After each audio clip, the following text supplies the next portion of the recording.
Hello ಎಲ್ಲರಿಗೂ ನಮಸ್ಕಾರ. Welcome back to my channel. ಹೆಂಗಿದ್ದೀರಾ ನೀವು? ನಾನು ಚೆನ್ನಾಗಿದ್ದೀನಿ, ನೀವು ಕೂಡ ಚೆನ್ನಾಗಿರಬೇಕು, ನಿಮ್ಮ ಜೊತೆ ನಾನು ಇರಬೇಕು ಅಂತ ಇಷ್ಟಪಡ್ತೀನಿ. ಇವತ್ತಿನ ವಿಡಿಯೋದಲ್ಲಿ ನಮ್ಮನೇಲಿ ಸಣ್ಣದಾಗಿರೋ ಒಂದು ಕಾರ್ಯಕ್ರಮ ಮಾಡಿದ್ದೀವಿ. ಅದನ್ನು ನಿಮ್ಮ ಜೊತೆ ಹಂಚ್ಕೊಳ್ಬೇಕು ಅಂತ ಈ ವಿಡಿಯೋ ನಿಮ್ಮ ಮುಂದೆ ತಂದಿಟ್ಟಿದ್ದೀನಿ. ಇವತ್ತು ಸಂಜೆ 4 ಗಂಟೆ ಆಗಿದೆ. ನಾಳೆ ಬೆಳಿಗ್ಗೆ ಕಾರ್ಯಕ್ರಮಕ್ಕೋಸ್ಕರ ಮೊದಲನೇದಾಗಿ ನಾವು ಶಾಮಿಯಾನ ರೆಡಿ ಮಾಡ್ತಾ ಇದ್ದೀವಿ. ಅಂದರೆ ಬೆಳಿಗ್ಗೆ ಹಾಕೋದಕ್ಕೆ ಲೇಟ್ ಆಗುತ್ತೆ ಅಂತೇಳಿ ಇವರು ಇವತ್ತಿನ ಸಂಜೆನೇ ಬಂದು ಹಾಕ್ಕೊಟ್ಟು ಹೋಗ್ತಾ ಇದ್ದಾರೆ. ನಾವಿಲ್ಲಿ ಊಟಕ್ಕಂತೇಳಿ ನಾನ್ ವೆಜ್ ಮಾಡಿಸ್ಬೇಕು ಅಂತ ಅಂದ್ಕೊಂಡಿದ್ವಿ. ಅದಕ್ಕಾಗಿ ನಾವಿಲ್ಲಿ 2 ಬ್ಯಾಟೆ ಪ್ಲ್ಯಾನ್ ಮಾಡ್ಕೊಂಡಿದ್ದೀವಿ. ಅದಕ್ಕೆ ಇವರು ಮಧ್ಯರಾತ್ರಿ 2 ಗಂಟೆ 3 ಗಂಟೆಗೆ ಬಂದು ಬ್ಯಾಟೆ ಎಲ್ಲ ಕಟ್ ಮಾಡಿಕೊಟ್ಟು ಹೋಗ್ತಾ ಇದ್ದಾರೆ. ಅಂದರೆ ನಮ್ಮ ಮನೆಯಲ್ಲಿ ಕಟ್ ಮಾಡಿಕೊಟ್ಟಾದ್ಮೇಲೆ ಬೇರೆ ಮನೆಯಲ್ಲೂ ಕೂಡ ಇತ್ತಂತೆ. ಅದಕ್ಕಾಗಿಯೇ ಇವರು ರಾತ್ರಿ 2 ಗಂಟೆಗೆ ಬಂದಿದ್ದಾರೆ. ಅಂದರೆ 2 ಬ್ಯಾಟೆ ಕಟ್ ಮಾಡಿ ಚರ್ಮ ಎಲ್ಲ ಸುಲಿದು ಅವರು ಸಣ್ಣದಾಗಿ ಕಟ್ ಮಾಡಿಕೊಟ್ಟು ಹೋಗೋದಕ್ಕೆ ಸುಮಾರು ಟೈಮ್ ಹಿಡಿಸುತ್ತೆ ಅಂತೇಳಿ ಅವರು ರಾತ್ರಿನೇ ಬಂದಿದ್ದರು. ಅಂದರೆ ಇಷ್ಟೊತ್ತಿಗೆಲ್ಲ ಸ್ಟಾರ್ಟ್ ಮಾಡ್ಕೊಂಡ್ರೆ ಬೆಳಿಗ್ಗೆ 12 ಗಂಟೆ 1 ಗಂಟೆ ಅಷ್ಟೊತ್ತಿಗೆಲ್ಲ ಅಡುಗೆ ರೆಡಿ ಮಾಡಬೇಕು ಅಂತ ನಮ್ಮ ಉದ್ದೇಶ ಆಗಿತ್ತು. ಮತ್ತು ಆ ಟೈಮ್ಗೆ ಬರಲಿಲ್ಲ ಅಂತಂದರೆ ನಮಗೆ ಬೆಳಗಿನ ಜಾವ ರೆಡಿ ಆಗೋದಕ್ಕೆಲ್ಲ ಗಡಿಬಿಡಿ ಆಗುತ್ತೆ. ಮತ್ತು ನಮಗೂ ಅಲ್ಲಿ ಅರ್ಜೆಂಟ್ ಮಾಡಬಾರ್ದು ಅಂತೇಳಿನೇ ಅವ್ರಿಗೆ ಬೇಗನೆ ಬರೋದಕ್ಕೆ ಹೇಳಿದ್ವಿ. ಅವರು ಕೂಡ ಬೇಗನೆ ಬಂದಿದ್ದರು, ಸರಿಯಾದ ಟೈಮ್ಗೆ ಬಂದಿದ್ದಾರೆ. ಈಗ 3 ಗಂಟೆ ಆಗ್ತಾಯಿದೆ. 2 ಬ್ಯಾಟೆ ಕಟ್ ಮಾಡಿಕೊಟ್ರು, ಸಣ್ಣದಾಗಿ ಕಟ್ ಮಾಡ್ತಾಯಿದ್ದಾರೆ. ತುಂಡು ನಮಗೆ ಎಷ್ಟು ಬೇಕೋ ಆ ಸೈಜಲ್ಲಿ.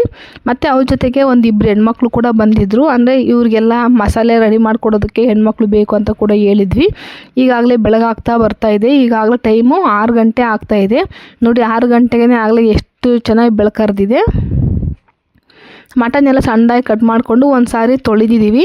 ಕೆಲವೊಬ್ಬರು ತೊಳೆದೇನೆ ಮಾಡ್ತಾರೆ, ಅದು ಅವ್ರವ್ರ ಇಷ್ಟ. ನಮಗೊಂದು ಸಾರಿ ತೊಳೆದು ಹಾಕ್ರಿ ಅಂತ ಹೇಳಿದ್ವಿ. ಅವರು ತೊಳೆದು ಈಗ ಒಲೆ ಮೇಲೆ ಇಡ್ತಾ ಇದ್ದಾರೆ. ನಾವಿಲ್ಲಿ 2 ಬ್ಯಾಟೆ 10 kg ಚಿಕನ್ ಹೇಳಿದ್ವಿ. ಅದು ಮಟನ್ ಸಾರು, ಚಿಕನ್ ಫ್ರೈ, ಬೋಟಿ ಫ್ರೈ ಮತ್ತು ರಕ್ತ ಕೂಡ ಫ್ರೈ ಮಾಡೋದಕ್ಕೆ ಹೇಳಿದ್ದೀವಿ. ಇಷ್ಟು ಅಡುಗೆ ಎಲ್ಲ ಇವರು ಮಾಡ್ಕೊಟ್ಟು ಹೋಗೋದಕ್ಕಂತೇಳಿ ಈಗ ಬೆಳಿಗ್ಗೆ ಸ್ಟಾರ್ಟ್ ಮಾಡ್ಕೊಂಡಿದ್ದಾರೆ. ಒಂದು ಕಡೆ ಇವರು ಎಲ್ಲ ತಲೆ ಕೂಡ ಸುಡ್ತಾ ಇದ್ದಾರೆ. ಅಂದರೆ ತಲೆ ಕಾಲು ಅದು ಬೇರೆ ಕೂಡ ಮಾಡ್ಕೊಟ್ಟು ಹೋಗಿದ್ರು ನಮಗೆ. ಅಂದರೆ ಸಾರು ಬೇರೆ ಮಾಡ್ಕೊಟ್ಟು ಹೋಗಿದ್ರು. ಅದು ಎಲ್ಲರೂ ಹಂಗೆ ಮಾಡ್ತಾರೆ. ನಾವು ಇದನ್ನೇ ಸ್ವಲ್ಪ ಗಟ್ಟಿಯಾಗಿ ಫ್ರೈ ಮಾಡ್ಕೊಟ್ಟು ಹೋಗಿ ಕೇಳಿದ್ವಿ. ಈಗ ಸಣ್ಣದಾಗಿ ಕಟ್ ಮಾಡ್ತಾ ಇದ್ದಾರೆ ತಲೆ ಕಾಲು ಕೂಡ. ಈಗ ಬೆಳಿಗ್ಗೆ ಆಗಲೇ 6:30 ಆಗ್ತಾ ಬರ್ತಾಯಿದೆ. ಒಂದು ಸಾರಿ ಟೀ ಕುಡಿಬೇಕು. ಟೀ ಕುಡಿಲಿಲ್ಲ ಅಂದರೆ ನಮಗೆ ಬೆಳಗಿನ ಕೆಲಸನೇ ಸ್ಟಾರ್ಟ್ ಆಗೋಲ್ಲ ಅನ್ನೋ ಥರ ಇರುತ್ತೆ ನಮಗೆ ಯಾವಾಗಲೂ. ಅದಕ್ಕೆ ಇಲ್ಲೇ ನಾವೇ ಸ್ಟವ್ ಇಟ್ಕೊಂಡು ಇಲ್ಲೇ ಒಂದು ಸ್ವಲ್ಪ ಟೀ ಮಾಡ್ಕೊಂಡು ಕುಡಿತಾ ಇದ್ದೀವಿ. ಈಗ ನೋಡಿ ಬೆಳಿಗ್ಗೆ ಆಗಲೇ 7 ಗಂಟೆ ಆಗ್ತಾ ಬರ್ತಾಯಿದೆ. ಮನೆಯೆಲ್ಲ ಒಂದು ಸಾರಿ ಕ್ಲೀನ್ ಮಾಡ್ತಾ ಇದ್ದೀವಿ. ನಮಗೆ ಕಾರ್ಯಕ್ರಮ ಇರೋದು 10ರಿಂದ 11:30 ತನಕ. ಆ ಟೈಮಲ್ಲಿ ಮಾಡಬೇಕು ಅಂತ ಅಂದ್ಕೊಂಡಿದ್ದೀವಿ. ಈಗ ನಾವಿಲ್ಲಿ ಟಿಫನ್ ಕೂಡ ಏನೂ ಹೇಳಿರಲಿಲ್ಲ, ಅದಕ್ಕೂ ಕೂಡ ಕ್ಯಾಟ್ರಿಂಗೇ ಕೊಟ್ಟಿದ್ವಿ. ಅಂದರೆ ಈ ಸದ್ಯಕ್ಕೆ ನಮ್ಮ ಮನೇಲಿ ಇರೋದು ಸ್ವಲ್ಪ ಜನನೇ. ಇನ್ನು 8 ಗಂಟೆ 9 ಗಂಟೆ ಆಗ್ತಿದ್ದಂಗೆ ನಮ್ಮ ಚಿಕ್ಕಮ್ಮ ಚಿಕ್ಕಪ್ಪ ಅವರು ಎಲ್ಲರೂ ಊರಿಂದ ಬರ್ತಾ ಇದ್ದಾರೆ. ಹಂಗಾಗಿ ಅವ್ರು ಎಲ್ಲರಿಗೂ ಬಂದಾಗ ಅಡುಗೆ ಮಾಡೋದಕ್ಕೆ ನಮಗೆ ತಡ ಆಗುತ್ತೆ ಅಂಥೇಳಿ ನಾವು ಎಲ್ಲರೂ ಪೂರ್ತಿ ಕ್ಯಾಟ್ರಿಂಗ್ಗೆ ಹೇಳಿದ್ವಿ. ಈ ಕಡೆ ನೋಡಿ ಮಟನ್ ಸಾರು ಆಗಲೇ ಆಗಿದೆ. ಈ ಕಡೆ ಬೋಟಿ ಫ್ರೈ ಕೂಡ ಬೇಯ್ತಾ ಇದೆ. ಅಂದರೆ ಇವ್ರು ಎಷ್ಟು ಚೆನ್ನಾಗಿ ಅಡುಗೆ ಮಾಡಿದ್ರು ಅಂದರೆ ಬೇಗನೆ ಅಡುಗೆ ಮಾಡಿಕೊಟ್ಬಿಟ್ರು. ಹೌದು, ನಾನು ಇಷ್ಟಕ್ಕೂ ಏನು ಕಾರ್ಯಕ್ರಮ ಅಂತ ಹೇಳಲೇ ಇಲ್ವಲ್ವ. ಇವರು ನನ್ನ ತಮ್ಮನ ಮಗನಿಗೆ ಇವತ್ತು ಜವಳ ಕಾರ್ಯಕ್ರಮ ಮಾಡ್ತಾ ಇದ್ದೀವಿ. ಅದರದ್ದಾಗಿ ಒಂದು ಸಣ್ಣದಾಗಿರೋ ಕಾರ್ಯಕ್ರಮ ಮನೇಲಿ ಇಟ್ಕೊಂಡಿದ್ದೀವಿ. ಈಗಾಗಲೇ ಮಟನ್ ಸಾರು ಆಗಿದೆ, ಬೋಟಿ ಫ್ರೈ ಆಗಿದೆ, ಎಲ್ಲ ನಮ್ಗೆ ಅವರು ಒಪ್ಪಿಸ್ಕೊಟ್ಟು ಹೋಗ್ತಾ ಇದ್ದಾರೆ. ಅಂದರೆ ಸ್ವಲ್ಪ ಏನಾದ್ರು ಉಪ್ಪು ಖಾರ ಹೆಚ್ಚು ಕಡಿಮೆ ಆಗಿದೆ, ಇಲ್ಲಿ ಅಡ್ಜಸ್ಟ್ ಮಾಡ್ಕೊಟ್ಟು ಹೋಗ್ತೀನಿ ನೋಡ್ರಿ ಅಂತ ಹೇಳಿದರು ಅವರು. ಈಗಾಗಲೇ 8:30 9 ಗಂಟೆ ಆಗ್ತಾಯಿದೆ. ನಾವೆಲ್ಲರೂ ಫ್ರೆಶ್ ಅಪ್ ಆಗಿ ಈಗ ರೆಡಿಯಾಗಿದ್ದೀವಿ.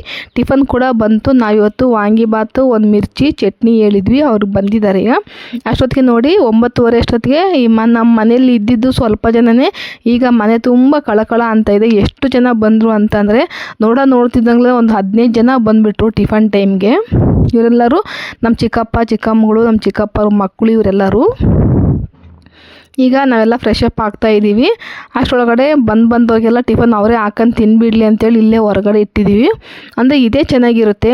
ಈಗ ನಾವು ಒಳಗಡೆ ಅಡುಗೆ ಮಾಡ್ತಾ ಇದ್ದರೆ ನಮಗಿಲ್ಲಿ ಹೊರಗಡೆ ಓಡಾಡ್ಕೊತ ಇದ್ದರೆ ನಮಗೆ ಅಡ್ಡಾಡೋಕ್ಕೆ ಚೆನ್ನಾಗಿ ಅನಿಸಲ್ಲ ಅಂತೇಳಿ ಪೂರ್ತಿ ತಗೊಂಬಂದು ಹೊರಗಡೆ ಇಟ್ಬಿಟ್ವಿ. ಈಗ ನಾವೆಲ್ಲ ರೆಡಿ ಆಗ್ತಾ ಇದ್ದೀವಿ. ಟೈಮ್ ಅಲ್ಲೇ 9:30 10 ಗಂಟೆ ಆಗ್ತಾಯಿದೆ. ಇನ್ನು ಸ್ವಲ್ಪ ಹೊತ್ತಿಗೆ ಇವರು ಕೂಡ ಬರ್ತಾರೆ. ಅಂದರೆ ನಮ್ಮ ತಮ್ಮನ ಹೆಂಡತಿ ಕಡೆ ಇವರು. ಈಗಾಗಲೇ ಆನ್ ದಿ ವೇನಲ್ಲಿ ಇದ್ದಾರಂತೆ, ಅವರು ಬರ್ತಾಯಿದ್ದಾರೆ. ಅಷ್ಟೊತ್ತಿಗೆ ಬೇಗ ಟಿಫನ್ ತಿಂದು ರೆಡಿ ಆಗಬೇಕಂತೇಳಿ ನಾನು ಟಿಫನ್ ತಿಂತಾಯಿದ್ದೀನಿ. ನಾನಿಲ್ಲಿ ಟಿಫನ್ ತಿಂತಾ ಇದ್ದೀನಲ್ಲ, ಇಲ್ಲೊಂದು ಮಿಸ್ಟೇಕ್ ನಡೀತು. ಏನು ಅಂತ ಅಂದರೆ, ಇಲ್ಲಿ ಕಾಣಿಸ್ತಾ ಇದೆಯಲ್ಲ ಎಡಗಡೆ ಕಿವಿದು, ಅದು ಹಿಂದ್ಗಡೆ ತಿರುಪ ಕಳೆದೋಗ್ಬಿಟ್ಟಿತ್ತು. ಅದನ್ನ ಹುಡ್ಕೊಂಡು ಬರೋಷ್ಟರೊಳಗಡೆ ಇವರೆಲ್ಲ ಬರೋದನ್ನ ನಾನು ವೀಡಿಯೋ ತೆಗೆಯೋದಕ್ಕೆ ಆಗಲಿಲ್ಲ. ನೋಡಿ, ನಾನು ತಿರುಪ ಹುಡ್ಕೊಂಡು ಹಾಕ್ಕೊಂಡು ಬರೋಷ್ಟೊತ್ತಿಗೆ ಇವರೆಲ್ಲ ಆಗಲೇ ಗಂಗಮ್ಮನ ಪೂಜೆ ಮಾಡ್ತಾಯಿದ್ರು. ಅಂದರೆ ಕೆಲವೊಬ್ರಿಗೆ ಸಂಪ್ರದಾಯ ಇರುತ್ತಂತೆ ಗಂಗಮ್ಮನ ಪೂಜೆ ಮಾಡಬೇಕಂತೇಳಿ. ಒಂದು 5-10 ನಿಮಿಷದೊಳಗಡೆ ಗಂಗಮ್ಮನ ಪೂಜೆ ಎಲ್ಲ ಮುಗಿಸಿದ್ರು. ಈಗ ಬಂದಿರೋ ನೆಂಟರೆಲ್ಲ ಇಲ್ಲಿ ಹಾಲಲ್ಲೆಲ್ಲ ಕೂತ್ಕೊಂಡಿದ್ದೀವಿ. ಈಗ ಫಸ್ಟಿಗೆ ನಮ್ಮಮ್ಮ ಎಲ್ಲ ಅರಿಶಿನ ಕುಂಕುಮ ಕೊಟ್ಟು ಎಲ್ರಿಗೂ ಬಂದಿರೋರಿಗೆಲ್ಲ ಹೂವು ಕೊಡ್ತಾ ಇದ್ದಾರೆ. ಇದಾದಮೇಲೆ ನಾವಿಲ್ಲಿ ಕಂಬಳಿ ಹಾಸಿ ಅದಕ್ಕೆಲ್ಲ ಈಗೆಲ್ಲ ಈ ಕಡೆ ಪೂಜೆ ಮಾಡ್ತಾ ಇದ್ದೀವಿ. ಪೂಜೆ ಮಾಡಿದ್ದಾದಮೇಲೆ ಈಗ ಕಾರ್ಯಕ್ರಮ ಸ್ಟಾರ್ಟ್ ಮಾಡ್ಕೊಳ್ಬೇಕು. ಅಂದರೆ ನಾವು ಫಸ್ಟು ಕಾರ್ಯಕ್ರಮ ಮಾಡಿದ್ದಾದಮೇಲೆ ಯಾರನ್ನಾರು ಒಬ್ರನ್ನ ಕರೆಸಿ ಅಲ್ಲೇ ಮನೆ ಹತ್ರ ನಾವು ಕೂದಲು ತೆಗಿಸ್ತೀವಿ. ಕೆಲವೊಬ್ರು ಏನು ಮಾಡ್ತಾರೆ ಅಂತಂದರೆ ದೇವಸ್ಥಾನಕ್ಕೆ ಕರ್ಕೊಂಡೋಗಿ ಅಲ್ಲೆಲ್ಲ ಕೂದಲು ತೆಗೆಸ್ಕೊಂಬಂದು ಮನೆಯಲ್ಲಿ ಸಣ್ಣದಾಗಿರೋ ಒಂದು ಕಾರ್ಯಕ್ರಮ ಮಾಡ್ತಾರೆ. ಈಗ ಮಗುವಿನ ಸೋದರ ಮಾವ ಕಂಬಳಿಗೆ ಪೂಜೆ ಮಾಡ್ತಾ ಇದ್ದಾರೆ. ಕಂಬಳಿ ಹಾಸಿ ಅದಕ್ಕೆ ಎಲೆ, ಅಡಿಕೆ, ಬಾಳೆಹಣ್ಣು ಎಲ್ಲ ಇಟ್ಟು ಊದಿನ ಬತ್ತಿ ಬೆಳಗಿ ಒಂದು ಕಾಯಿ ಓಡಿಸಿದ್ರೆ ನಾವು ಮನಸ್ಸಲ್ಲಿ ಬೇಡ್ಕೊಳ್ಬೇಕು, ಕಾರ್ಯ ಸುಗಮವಾಗಿ ನಡೀಲಿ ಅಂತ ಪ್ರಾರ್ಥನೆ ಮಾಡಿಕೊಂಡು ಈಗ ಕಾಯಿ ಓಡಿಸಿದ್ರೆ ಮುಗೀತು. ಈಗ ಸಿಂಪಲಾಗಿರೋ ಪೂಜೆ ಆಯಿತು ಅಂತ ಅರ್ಥ. ಇದಾದಮೇಲೆ ಯಾರು ಬೇಕಾದರೂ ಮಾಡ್ಬೋದು. ನಮ್ಮ ಕಡೆ ಎಲ್ಲ ಶಾಸ್ತ್ರಕ್ಕೂ ಕರಿ ಕಂಬಳಿನೇ ಹಾಸಿರ್ತಾರೆ. ಅಂದರೆ ನಾವೇನಾದರೂ ಪೂಜೆ ಮಾಡಬೇಕಂದ್ರೂ ಕೂಡ ಅದರಲ್ಲಿ ಕರಿ ಕಂಬಳಿಗೆ ಫಸ್ಟ್ ಪೂಜೆ ಮಾಡಿ ಅದರಿಂದನೇ ನಾವು ಪ್ರಾರಂಭ ಮಾಡೋದು. ಅಂದರೆ ಎಷ್ಟು ಜನ ಬೇಕಿದ್ರೂ ಪೂಜೆ ಮಾಡ್ಬೋದು. ಒಂದು 5 ಜನ ಫಸ್ಟ್ ಹೆಣ್ಮಕ್ಳೆಲ್ಲ ಅದಕ್ಕೆಲ್ಲ ಅರಿಶಿನ ಕುಂಕುಮ ಹಚ್ಚಿ ಕಾಯಿ ಹೊಡೆಸಿ ಎಲ್ಲ ಪೂಜೆ ಮಾಡ್ತಾರೆ. ಈಗ ಎಲ್ಲರೂ ಅವರು ಮಾವನು ಕೂಡ ಸೋದರ ಮಾವನು ಕೂಡ ಪೂಜೆ ಮಾಡಿದ್ದಾಯಿತು. ಮತ್ತು ನಾವು ಒಂದು 2-3 ಪೂಜೆ ಮಾಡಿದ್ದಾದಮೇಲೆ ಈಗ ತಾಯಿನೂ ಅದಕ್ಕೆ ಕೈ ಮುಗಿದು ಅಲ್ಲಿ ಕೂತ್ಕೊಳ್ತಾರೆ. ಕೂತ್ಕೊಂಡಾದ್ಮೇಲೆ ಈಗ ಗಂಡ, ಹೆಂಡತಿ ಮತ್ತು ಮಗು ಇವ್ರು 3 ಕೂತ್ಕೊಂಡು ಅವ್ರಿಗೆಲ್ಲರಿಗೂ ಫಸ್ಟು ಅಕ್ಷತೆ ಕಾಳು ಹಾಕಿ ನಾವೆಲ್ಲರೂ ಆಶೀರ್ವಾದ ಮಾಡ್ತೀವಿ. ಈಗ ಶಾಸ್ತ್ರ ಸಂಪ್ರದಾಯ ಅನ್ನೋದು ನಾವು ಹಿಂಗೇ ಮಾಡಬೇಕು ಅಂತ ಅಂದ್ಕೊಂಡಿದ್ದೇನಿಲ್ಲ. ಕಾಲಕ್ಕೆ ಮತ್ತು ಬಾಯಿಂದ ಬಾಯಿಗೆ ಹೋಗ್ತಾ ಶಾಸ್ತ್ರ ಸಂಪ್ರದಾಯಗಳು ಸ್ವಲ್ಪ ಬದಲಾಗ್ತಾ ಹೋಗ್ತವೆ. ಇದು ಕೂಡ ಹಂಗೇ ಸ್ವಲ್ಪ ಸಣ್ಣದಾಗಿ ಇರೋವೆಲ್ಲ ಮಿಸ್ ಆಗ್ತವೆ, ದೊಡ್ಡದಾಗಿರೋವೆಲ್ಲ ಬರ್ತಾವಷ್ಟೇ. ಈಗ ಒಂದು ಸಾರಿ ಎಲ್ಲ ಮಗುಗೆಲ್ಲ ಅಕ್ಷತೆ ಕಾಳೆಲ್ಲ ಹಾಕಿದ್ದಾದಮೇಲೆ ಇವರು ಸೋದರ ಮಾವ ಒಂದು ಸಾರಿ ಎಲೆಯಲ್ಲೇ ಕತ್ತರಿ ಮಾಡಿಕೊಂಡು ಈ ಥರ ನಾವು ಒಂದು ಸಾರಿ ಕಟ್ ಮಾಡ್ತೀವಿ. ಅಂದರೆ ನಿಜವಾದ್ದು ಇದೇ ಕೂದಲು ಕತ್ತರಿಸೋದು ಅನ್ನೋ ಫೀಲ್ಗೋಸ್ಕರ ಅಷ್ಟೇ. ಇದು ಈ ಥರ ಒಂದು ಸಿಂಪಲ್ ಶಾಸ್ತ್ರ ಒಂದು ಮುಗಿದಾದ್ಮೇಲೆ ಮತ್ತು ಯಾವಾಗ ಬೇಕಿದ್ರೂ ನೀವು ಕೂದಲನ್ನ ಕಟ್ ಮಾಡಿಸ್ಕೊಳ್ಬೋದು. ಅಲ್ಲಿವರೆಗೂ ನಾವು ಕತ್ತರಿ ಮುಟ್ಸಿರೋದಿಲ್ಲ. ಇದಾದಮೇಲೆ ಇವ್ರು ಇಷ್ಟ ಬಂದಂಗೆ ದೇವಸ್ಥಾನಕ್ಕೆ ಬೇಕಾದ್ರೂ ಹೋಗಿ ತೆಗೆಸ್ಕೊಳ್ಬೋದು, ಇಲ್ಲ ಮನೆಯಲ್ಲೇ ಕ್ಷೌರ ಮಾಡೋರನ್ನ ಕರೆಸಿ ಆದರೂ ಕೂಡ ತೆಗೆಸ್ಕೊಳ್ಬೋದು. ಈಗ ಇಷ್ಟೇ ನಮಗೆ ಮುಖ್ಯವಾಗಿರೋ ಬೇಕಾಗಿರೋ ಕಾರ್ಯಕ್ರಮ.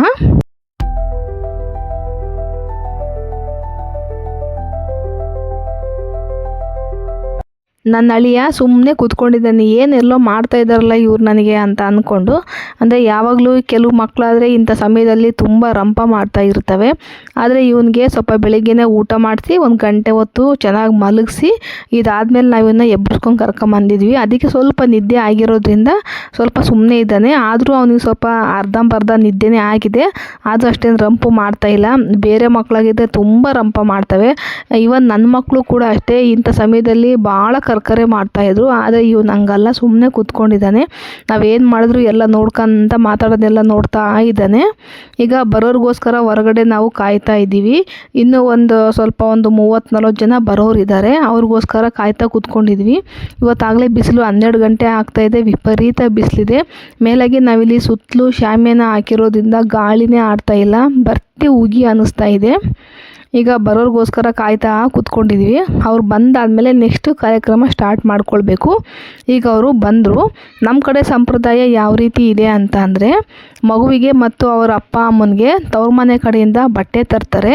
ಅಲ್ಲೇ ಮೊದಲನೇದಾಗಿ ಇದನ್ನ ಕೂದಲು ತೆಗೆಸ್ತಾ ಇದ್ದೀವಲ್ಲ, ಅದಕ್ಕೋಸ್ಕರ ಅವರು ಬಟ್ಟೆ ತರಬೇಕು ಅಂತ ಶಾಸ್ತ್ರ ಇದೆ. ಇದಾದಮೇಲೆ ನಾವಿಲ್ಲಿ ಮೊದಲಿಗೆ ಅಳಿಯಂಗೆ ನಾವು ಅಂದರೆ ಇವಾಗ ಇದಕ್ಕೂ ಮುಂಚೆ ಕೂದಲಿಂದ ಕತ್ತರಿಸಿದ್ನಲ್ಲ ಎಲೆ ಕತ್ತರಿ, ಅವರಿಗೆ ನಾವು ಕೊಡಬೇಕು ಬಟ್ಟೆ. ಅಂದರೆ ನಮ್ಮ ತಮ್ಮ ಅವರು ಬಟ್ಟೆ ಕೊಡ್ತಾರೆ. ಈ ರೀತಿ ಎದರ ಬದರ ಬಟ್ಟೆ ಕೊಟ್ಕೊಳ್ಳೋ ಶಾಸ್ತ್ರ ಇದೆ. ಇದಾದಮೇಲೆ ನಾವೆಲ್ಲರೂ ಈಗ ಅದೆಲ್ಲ ಮುಗಿದಾದ್ಮೇಲೆ ನಾವೇನಾದರೂ ಗಿಫ್ಟು ಕೊಡಬೇಕು ಅಂತ ಅಂದ್ಕೊಂಡ್ರೆ ಈ ಸಮಯದಲ್ಲಿ ಕೊಡ್ಬೋದು. ಅವನು ಸುಮ್ಮನೆ ನೋಡ್ತಾ ಇದ್ದಾನೆ ನನ್ನ ಅಳಿಯ ಯಾರೇನು ಮಾಡ್ತಾ ಇದ್ದಾರೆ ಅಂತ ಅಂದು. ಇವರು ನಮ್ಮ ತಂಗಿ. ನಾವೆಲ್ಲರೂ ಬಟ್ಟೆ ತಗೊಂಬಂದಿದ್ವಿ, ಬಟ್ಟೆ ಕೊಟ್ವಿ. ಕೆಲವರೆಲ್ಲರೂ ಬೆಳ್ಳಿ ಬಂಗಾರ ಅವ್ರ ಇಚ್ಛಾ ಶಕ್ತಿ ಏನಿರುತ್ತೋ ಅದನ್ನ ತಂದು ಕೊಡ್ಬೋದು ಪ್ರೀತಿಯಿಂದ. ಎಲ್ಲ ಬಟ್ಟೆ ಎಲ್ಲ ಕೊಟ್ಟಾದ್ಮೇಲೆ ಈಗಾಗಲೇ 12:30 1 ಗಂಟೆ ಆಗಿದೆ. ಈಗ ಊಟದ ಸಮಯ. ಬೇಗ ಊಟಕ್ಕೆ ಹೋಗಬೇಕು. ಯಾಕಂದರೆ ಮತ್ತೆ ಊಟ ಮಾಡಿಕೊಂಡು ಬೇರೆ ಬೇರೆ ದೂರದ ಊರಿಗೆ ಹೋಗೋರು ಇರ್ತಾರೆ. ಅವರಿಗೆ ಟೈಮು ವೇಸ್ಟ್ ಆಗಬಾರ್ದು ಅಂತೇಳಿ ನಾವಿಲ್ಲಿ ಬೇಗನೆ ಅಡುಗೆ ಮಾಡಿಸಿ ರೆಡಿಯಾಗಿ ಕಾದ್ಕೊಂಡು ಕೂತ್ಕೊಂಡಿದ್ದೀವಿ. ಮಟನ್ ಸಾರು, ಕುಷ್ಕ, ಶಾವಿಗೆ ಬಾತು, ಬೋಟಿ ಫ್ರೈ, ಬ್ಲಡ್ ಫ್ರೈ ಮತ್ತು ತಲೆಕಾಲು ಸಾರು, ಒಂದು ಸ್ವಲ್ಪ ಸ್ವೀಟ್ ಇರಲಿ ಅಂತೇಳಿ ಸ್ವಲ್ಪ ಶಾವಿಗೆ ಬಾತು ಕೂಡ ಮಾಡಿಸಿದ್ದೀವಿ. ಈಗ 1 ಗಂಟೆ ಆಗ್ತಾಯಿದೆ. ಇದು ಸರಿಯಾದ ಊಟಕ್ಕೆ ಸಮಯ.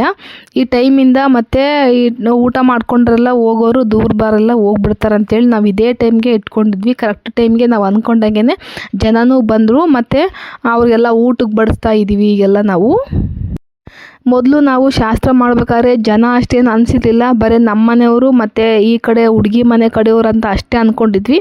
ಈಗ ಊಟದ ಸಮಯ ಬಂದಂಗೆಲ್ಲ ಜನ ಜಾಸ್ತಿ ಬಂದರು. ಎಷ್ಟು ಬಂದರು ಅಂದರೆ ಸುಮಾರು ನಾವು ಅಂದ್ಕೊಂಡಿದ್ದಕ್ಕಿಂತಲೂ 3 ಪಟ್ಟು ಜನ ಜಾಸ್ತಿ ಆದರು. ನಾವು ಅಸಲು ಅಂದ್ಕೊಂಡೇ ಇರಲಿಲ್ಲ ಇಷ್ಟು ಜನ ಬರ್ತಾರೆ ಅಂತೇಳಿ. ಅವರೆಲ್ಲರೂ ಕರೆದಿದ್ದಕ್ಕೆ ತುಂಬ ಅಭಿಮಾನ ಇಟ್ಟು ನಮ್ಮನೆ ಊಟಕ್ಕೆ ಬಂದಿದ್ದಕ್ಕೆ ಅವ್ರಿಗೆಲ್ಲರಿಗೂ ನಾವು ಥ್ಯಾಂಕ್ಸ್ ಹೇಳ್ತಾ ಇದ್ದೀವಿ. ಕ್ಯಾಟ್ರಿಂಗ್ನವರು ಅಷ್ಟೇ ಅಡುಗೆ ಭಾಳ ಚೆನ್ನಾಗಿ ಮಾಡಿಸಿದ್ರು. ಎಲ್ಲೂ ಏನು ಕೆಡಿಸಿರಲಿಲ್ಲ. ಸ್ವಲ್ಪನೂ ಕೂಡ ಉಪ್ಪು ಖಾರ ಏನೂ ಕೂಡ ಹೆಚ್ಚು ಕಡಿಮೆ ಆಗಿರಲಿಲ್ಲ. ಭಾಳ ಪರ್ಫೆಕ್ಟಾಗಿ ಅಡುಗೆ ಮಾಡಿಕೊಟ್ಟು ಹೋಗಿದ್ದಾರೆ ಅವರು. ಇವರೆಲ್ಲರೂ ನಮ್ಮ ತನು ಅವ್ರ ಕಡೆ ಅವ್ರ ಸಂಬಂಧಿಕರು ಇವರು. ಅವ್ರ ಅಪ್ಪ ಅವ್ರ ಅಮ್ಮ ಅವರೆಲ್ಲರೂ. ಈಗ ಎಲ್ರೂ ನಿಧಾನವಾಗಿ ಊಟ ಮಾಡೋದು ಕೇಳಿದ್ವಿ. ಯಾವುದೇ ರೀತಿ ಅವಸರ ಮಾಡ್ಕೊಳ್ಬಾರ್ದು. ಊಟ ಮಾಡಬೇಕಾದ್ರೆ ಸಮಾಧಾನವಾಗಿ ಊಟ ಮಾಡಬೇಕು. ಇವರೆಲ್ಲರೂ ನಮ್ಮ ಚಿಕ್ಕಪ್ಪನ ಮಕ್ಕಳು. ಇವ್ರಿಗೆ ನಾನಂದರೆ ತುಂಬ ಅಭಿಮಾನ, ಭಾಳ ವಿಶ್ವಾಸ ಇವ್ರಿಗೆ. ಅದಕ್ಕೋಸ್ಕರ ಒಂದು ತುತ್ತು ನನಗೂ ತಿನ್ನಿಸಿ ಅವ್ರು ತಿಂತಾ ಇದ್ದಾರೆ. ಇವರೆಲ್ಲರೂ ನಮ್ಮ ಅತ್ತೆ ಮಕ್ಕಳು. ಇವರು ನಮ್ಮ ಮನೆಯವರು, ನಮ್ಮ ತಂಗಿಯವ್ರ ಮನೆಯವರು, ಅವರಪ್ಪ ಅವ್ರ ಮಗಳು. ಈ ಕಡೆ ವೈಟ್ ಶರ್ಟವನು ನನ್ನ ಮಗ, ದೊಡ್ಡ ಮಗ ಇವನು. ಇಲ್ಲೆಲ್ಲ ಅವರು ಸಮಾಧಾನವಾಗಿ ಊಟ ಮಾಡ್ತಾ ಇದ್ದಾರೆ. ಇದಾದಮೇಲೆ ನಾವಿಲ್ಲಿ ಒಳಗಡೆ ವೆಜಿಟೇರಿಯನ್ ಕೂಡ ತರಿಸಿದ್ವಿ. ಕೆಲವು ಜನಕ್ಕೆ ನಾನ್ ವೆಜ್ ಊಟ ಬಿಡು ಅಂತೇಳಿ ವೆಜ್ ಏನು ತಿನ್ನಬೇಕು ಅಂತ ಅಂದ್ಕೊಂಡಿರ್ತಾರೆ. ಅವ್ರಿಗೂ ಕೂಡ ನಾವು ಏನು ನಿರಾಸೆ ಮಾಡಬಾರ್ದು ಅಂತೇಳಿ ನಾವು ಸ್ವಲ್ಪ ವೆಜ್ ಊಟನೂ ಕೂಡ ತರಿಸಿದ್ವಿ, ಹೋಳಿಗೆ ಊಟ. ಅವ್ರಿಗೆಲ್ಲ ನಾವಿಲ್ಲಿ ಒಳಗಡೆ ಊಟಕ್ಕೆ ಇಡ್ತಾ ಇದ್ದೀವಿ. ಈಗೆಲ್ಲ ಊಟ ಎಲ್ಲ ಮುಗಿಸ್ಕೊಂಡು ಇನ್ನು ಅವರಷ್ಟಿಗೆ ಅವರು ಊರಿಗೆ ಹೊರಡ್ತಾ ಇದ್ದಾರೆ. ಈ ವಿಡಿಯೋ ಇಷ್ಟೇ. ನಿಮ್ಮ ಜೊತೆ ಹಂಚ್ಕೊಳ್ಬೇಕಂತ ತುಂಬ ಇಷ್ಟಪಟ್ಟು ಈ ವಿಡಿಯೋ ಮಾಡಿದ್ದೀನಿ. ಇಷ್ಟ ಆದರೆ ಒಂದು ಲೈಕ್ ಮಾಡಿರಿ ಮತ್ತು ನನ್ನ ಚಾನಲ್ ಸಬ್ಸ್ಕ್ರೈಬ್ ಮಾಡ್ಕೊಂಡು ನಂಗೆ ಸಪೋರ್ಟ್ ಮಾಡೋದು ಮಾತ್ರ ಮರಿಬೇಡಿ. ಇದು ನನ್ನ ಫಸ್ಟ್ ಚಾನಲ್ಲು. ಇದಕ್ಕಿಂತ ಮುಂಚೆ ಒಂದು ಚಾನಲ್ ಇತ್ತು, ಅದು ಡಿಲೀಟ್ ಆಗೋಯಿತು. ಈಗ ಮತ್ತೆ ನಾನು ನಿಮ್ಮನ್ನು ಕಾಂಟ್ಯಾಕ್ಟ್ ಆಗಬೇಕಂತೇಳಿ ಮತ್ತೆ ಒಂದು ಹೊಸ ಚಾನಲ್ ಮಾಡಿದ್ದೀನಿ. ಇದು ಕೊನೆಯದಾಗಿ ಎಲ್ಲರೂ ಹೋದ್ಮೇಲೆ ನಾವು ಊಟ ತಿಂತಾಯಿದ್ದೀವಿ. ಇದು ನಾನು ಮತ್ತು ನನ್ನ ತಂಗಿ. ಇವರು ನಮ್ಮ ಅಪ್ಪಾಜಿ, ಇವರು ನಮ್ಮಮ್ಮ. ಇಷ್ಟೇ ಫ್ರೆಂಡ್ಸ್, ನಾನು ನಿಮ್ಮ ಜೊತೆ ಹಂಚ್ಕೊಳ್ಬೇಕು ಅಂತ. ಇಲ್ಲಿವರೆಗೂ ನೋಡಿದ್ದಕ್ಕೆ ಧನ್ಯವಾದಗಳು. ಮತ್ತೆ ಸಿಗೋಣ. ಅಲ್ಲಿವರೆಗೂ ನಮಸ್ಕಾರಗಳು.